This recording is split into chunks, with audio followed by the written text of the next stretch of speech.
Hello, good evening.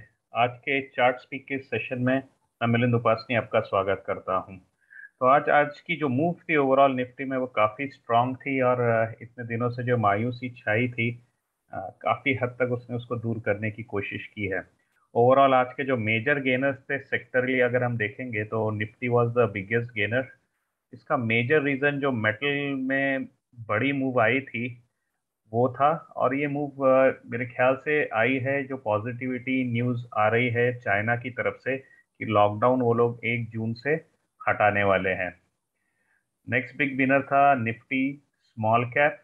इसमें 3.5% तक की जो जंप आई है वो काफ़ी मेजर थी।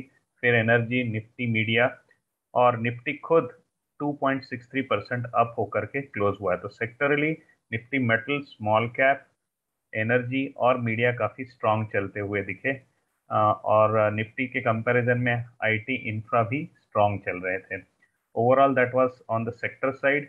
फिर पॉसिबिलिटी किन सेक्टर्स की हैं जो अप ट्रेंड में आ जाए, तो अभी भी नंबर 1 पे सीएनएक्स आईटी चल रहा है, फिर ऑटो है और उसके बाद एफएमसीजी है और फार्मा है, फाइनेंशियल सर्विसेज है। तो मैं इंतज़ार कर रहा हूँ मेजरली सीएनएक्स आईटी, ऑटो और एफएमसीजी के अप ट्रेंड में आने का। हम यहाँ से और एग्रेसिव पोजीशंस ले सकते हैं। आज हम लोगों ने 3 जगह पे 3 स्टॉक्स में पोजीशन ली, जो कि मैंने मेरे पर्सनल चैनल में शेयर किया है। आप उसकी लिंक इस वीडियो के डिस्क्रिप्शन में पा सकते हैं। आप उसको ज्वाइन कर सकते हैं क्यूहू प्लेटफॉर्म पे on monthly basis, quarterly basis और एनुअल बेसिस ऑल्सो, जहाँ पे मैं शेयर करता हूँ कि मैं खुद किन स्टॉक्स में पोजीशन ले रहा हूँ। मोमेंटम की बात करेंगे तो नंबर 1 पे दिख रहा है निफ्टी एफएमसीजी, काफ़ी क्लोज है निफ्टी एफएमसीजी पॉजिटिव मोमेंटम में आने के लिए। इसीलिए आप ध्यान दे सकते हैं एफएमसीजी सेक्टर्स के स्टॉक्स के ऊपर। फिर ऑटो है जो पॉजिटिव साइड में आ सकता है। एनर्जी खुद पॉजिटिव मोमेंटम में अभी है, लेकिन ये मोमेंटम ट्रेंड आपको दिख रहा होगा नेगेटिव है, तो धीरे धीरे करके नीचे की तरफ फिसल रहा है। ये थी सेक्टर्स की बात। और फिर ओवरऑल मार्केट की जो ब्रेड्थ देखें तो कल की तरह आज भी इम्प्रूवमेंट नजर आ रही है। ये जो 200 डीएमए के नीचे के जो स्टॉक्स हैं, इनका जो काउंट है वो डे बाय डे नीचे आ रहा है, जो कि ये इंडिकेट कर रहा है कि पॉजिटिविटी स्टॉक्स में आ रही है। वो धीरे धीरे करके 200 एमए की लेवल से, जिसको मैं गब्बर सिंह लाइन बोलता हूँ, जिसके नीचे एज अ डे ट्रेडर और as a short term investor trader you should not be participating. तो उस लाइन के नीचे के जो स्टॉक्स हैं उनका काउंट अभी धीरे धीरे कम होते हुए आ रहा है, तो मार्केट में पॉजिटिविटी नजर आ रही है।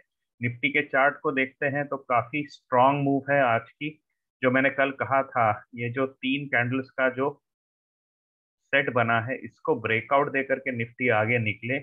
और हमारी जो लेवल थी, सबसे पहली लेवल थी 16050, फिर 16150, इन दोनों को इसने ब्रेक करके काफी अच्छी मूव आज दे दी है।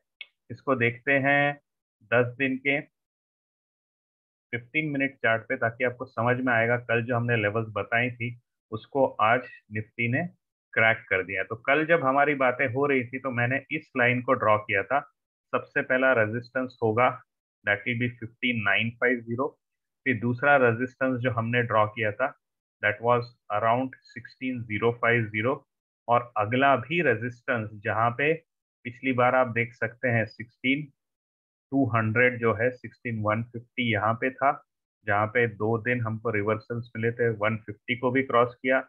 उसके आगे के भी 15 मिनट्स के चार्ट के रेजिस्टेंस 16200 को क्रॉस किया है। तो मूव एक तो पॉजिटिव ओपनिंग हुई, और आप देख सकते हैं इतने दिनों में कभी भी ऐसा नहीं हुआ। निफ्टी पॉजिटिव ओपनिंग देकर के उस पॉजिटिविटी को पूरे दिन बढ़ाता चला गया। तो मेरे ख्याल से चारों तरफ खुशहाली छा गई है, ट्रेडर्स में काफी कुछ पॉजिटिविटी आज की मूव्स के बाद आ गई है। सीएनएक्स स्मॉल कैप का भी यही हाल था।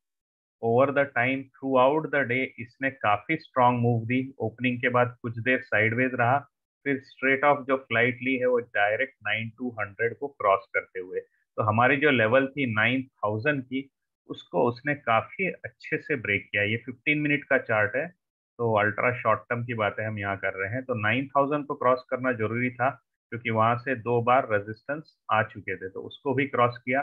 स्ट्रांगली रिवर्स हो गया है। डेली चार्ट्स पे अगर हम इसको देखते हैं 6 मंथ्स डेली पे, तो हमारी जो लेवल थी 8500, उसके पहले ये 8600 से रिवर्स हुआ। इस रिवर्सल्स में उसने 3 दिन गुजार दिए। जो मैंने कल कहा था कि पॉजिटिविटी जो है 2 दिन से दिख रही है जो, और ये जो हैमर कैंडल बनी थी कल की, वो दिखा रही थी कि हम अच्छे से पॉजिटिव बन सकते हैं, और वही आज के दिन में यहाँ पे डेमोन्स्ट्रेट हुआ है। यहाँ से लग रहा है कि अगला लेवल जो प्रॉब्लमेटिक होगा स्मॉल कैप में, वो हो सकता है 9400, जो कि हमारे वॉर टाइम के डिप का बॉटम था। तो ये 9400 का इंतजार करेंगे। ये 9400 क्रॉस हो गया तो मैं कहीं पे कह सकता हूँ कि कंफर्म हो गया है कि ये शॉर्ट टर्म बॉटम बन चुका है। यहाँ से हम आगे की मूव्स के लिए बाय साइड पे पोजीशन ले सकते हैं। वहीं अगर निफ्टी की बात करें, अगर डेली चार्ट पे आके देखें अगला रेजिस्टेंस कहाँ पे है, तो let's have a small look at it. या अगला रेजिस्टेंस जो निफ्टी की तरफ मुझे दिख रहा है वो दिख रहा है, यहाँ पे आप देखेंगे ये जो लेवल है, जहाँ पे इस लेवल को तो हमने ब्रेक कर दिया 16250। अगला पॉइंट है जहाँ पे कि क्लस्टर ऑफ रिवर्सल्स हुए हैं, ये देख रहे हैं आप। आपको अगर जरूर आपने देखा नहीं होगा तो मेरा दही हंडी वाला वीडियो देखिए, उसमें आपको समझ में आएगा। ये क्लस्टर ऑफ कैंडल्स जहां से पहले रिवर्सल्स हुए थे, जो कि उस समय सपोर्ट बना था, वो अभी बनेगा रेजिस्टेंस। ये आता है करीब करीब 16500 पे।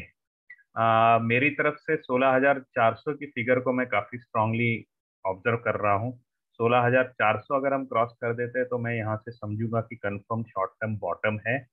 जबकि नेक्स्ट रेजिस्टेंस जो इमीडिएटली फेस हम करने वाले हैं वो दिख रहा है 16500 पे। तो ऊपर रेजिस्टेंस 16500, नीचे जो है सपोर्ट लेवल वो अराउंड 15750 हम लेके चल सकते हैं निफ्टी के ऊपर।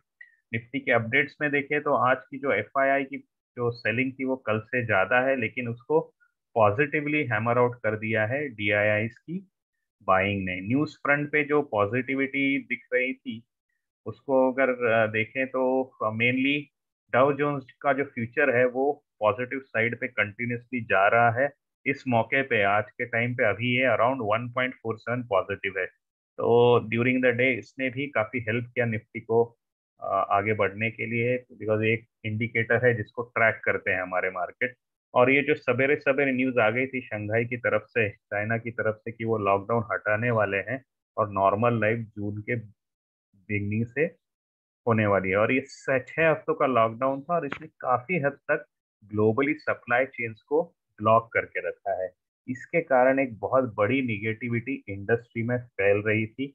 ये लॉकडाउन का हट जाना, मैं सोचता हूँ काफी कुछ हद तक पॉजिटिविटी ला देगा, और इसने ही आज मेटल्स में काफी अच्छी मूव्स भी दिला दी है। इसके आगे मुझे पॉजिटिविटी जो आ सकती है वो लग रही है कि वॉर की न्यूज कहीं पे तो भी कूल ऑफ हो जाए, या सैंक्शन जो लगे हैं उसमें कुछ फ्लेक्सिबिलिटी आ जाए, या किसी तरह से क्रूड का जो प्राइसिंग है वो नीचे की तरफ गिर जाए। वैसे देखता हूँ तो दो मेजर निगेटिव न्यूज आज भी अभी यहाँ पे चल रही है, तो हमको काफी कुछ कॉशियस रहना पड़ेगा। कहीं पे ये जो बाउंस आज हमको दिखा है उसको 16400 के क्रॉस होने का इंतजार जरूर करना चाहिए, क्योंकि ये निगेटिविटी शायद इस लेवल पे रेजिस्टेंस क्रिएट करके हमको बता दे कि अब तक जो बादल है छाए हुए वो हटे नहीं है। तो मेजर जो न्यूज निगेटिव आ रही है वो है डब्ल्यूपीआई इन्फ्लेशन, जो कि 0.5% बढ़ चुका है 1 महीने के पहले, और ये जो है 2014 के मई के बाद का सबसे हाईएस्ट इन्फ्लेशनरी नंबर है। तो this is one news which is negative. तो आज की जो पॉजिटिव मूव आई है उसके ऊपर मैं थोड़ा सा कॉन्फिडेंट हूँ, लेकिन 16400 का रेजिस्टेंस और ये जो न्यूज है ऊपर से रूपी का वीक हो जाना, रूपी has touched it's lowest against the dollar, is another news which is bothering. तो ये क्यों बॉदरिंग है, क्योंकि जितने भी बिजनेसेस हैं जो इंपोर्ट डिपेंडेंट है, और ऊपर से हमारा जो क्रूड का इंपोर्ट है उस पे ये बहुत ही नेगेटिव इम्पैक्ट करता है। हमारा जो एक्सपेंस आउटफ्लो है वो बढ़ जाता है। तो ये दो न्यूज़ निगेटिव थी, है, और इसके अगेंस्ट भी निफ्टी आज चला है due to the positivity of the China factor you can say, और the positivity cause we were getting from Dow Jones. But these two things we'll have to still observe, and 16400 की एक level है जिसपे आप strong नजर रखिए। अगर इसके ऊपर क्लोज होते हैं तो और आपको एश्योरेंस मिल जाएगा कि हम थोड़ी बोल्ड मूव्स ले सकते हैं। बाकी कंपनी लेवल्स की न्यूज़ है, उसमें मेजर अपडेट है, एयरटेल का रिजल्ट काफ़ी पॉजिटिव था। 165% उनकी ग्रोथ दिखी है नेट प्रॉफिट में, और जो कि दूसरी तरफ 142% क्वार्टर ऑन क्वार्टर प्रॉफिट में भी उनको सिक्वेंशली ग्रोथ दिख रही है। ओवरऑल टेलीकॉम में पॉजिटिविटी आ रही है, क्योंकि जो कोशिश चल रही है उनकी प्राइसेस को बढ़ा करके मार्जिन्स को इम्प्रूव करने की, वो रंग ला रही है। कुछ हद तक इनके सब्सक्रिप्शन में रिडक्शन हुआ है, बट ये ओवरऑल बिजनेस के लिए हेल्दी है कि मार्जिन्स को मेंटेन करके रखें, अदरवाइज कैश फ्लो किल करके बिजनेस चलाने में बहुत बड़ी रिस्क खड़ी हो जाती है, और down the line the whole industry suffers. तो ये पॉजिटिव रिजल्ट्स हैं भारतीय एयरटेल की तरफ से। और दूसरी तरफ है, जो कमिटमेंट आई थी इंटरनेशनल होल्डिंग कंपनी की तरफ से कि वो 3 अडानी कंपनीज में इन्वेस्ट करने वाले हैं, अडानी ग्रीन, ट्रांसमिशन और एंटरप्राइजेस में। 15,400 करोड़ की इन्वेस्टमेंट वो उन्होंने एग्जीक्यूट कर दी है। तो ये कैश जो ऐड हुई है वो बुक्स में आ गई है, अडानी ग्रीन, अडानी ट्रांसमिशन और एंटरप्राइज के, जो इन कंपनियों के लिए पॉजिटिव है। इससे ये डेप्ट कम करते हैं या अपनी ग्रोथ में अप्लाई करते हैं, वो आगे की तरफ हमें देखना होगा।